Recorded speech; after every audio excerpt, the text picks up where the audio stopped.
அது விழுந்ததுக்கப்புறம் அது ஸ்கின் ஒட்டிக்கும். அதை லேசாக செப்பரேட் பண்ணி உள்ளுக்குள்ளேயும் டெய்லி க்ளீன் பண்ணுங்கள்.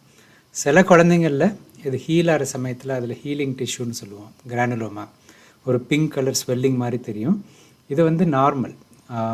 க்ளீன் பண்ணி மானிட்டர் பண்ணால் போதும். நான் சொன்ன மாதிரி அதை ஓப்பன் பண்ணி க்ளீன் பண்ணி மானிட்டர் பண்ணால் போதும். பட் அந்த கிரானுலோமா பெருசாகும். சில குழந்தைங்களில் லேசாக ஸ்டிக்கினஸ் பர்சிஸ்ட் ஆகும். அந்த மாதிரி இருந்ததுன்னா நீங்கள் டாக்டர்கிட்ட காட்டுங்க. மோஸ்ட் ஆஃப் த டைம் அதுக்கு ட்ரீட்மெண்ட் ஒன்றும் தேவை இருக்காது, ஷ்ரிங்க் ஆயிரும் தானாகவே. சில குழந்தைங்களில் லேசாக நம்ம நார்மல் சால்ட் அது மேலே போடலாம். சால்ட் போடுறது வந்து லேசாக சால்ட் எடுத்து நார்மல் ஒயிட் உப்பு போட்டால் போதும். அது மேலே ஸ்ப்ரெட் பண்ணிவிட்டு அதை துடைக்கக்கூடாது.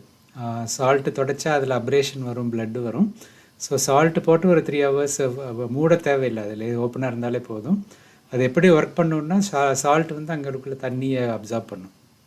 அதனால் அது ட்ரை ஆகி ஷ்ரிங்க் ஆயிரும்.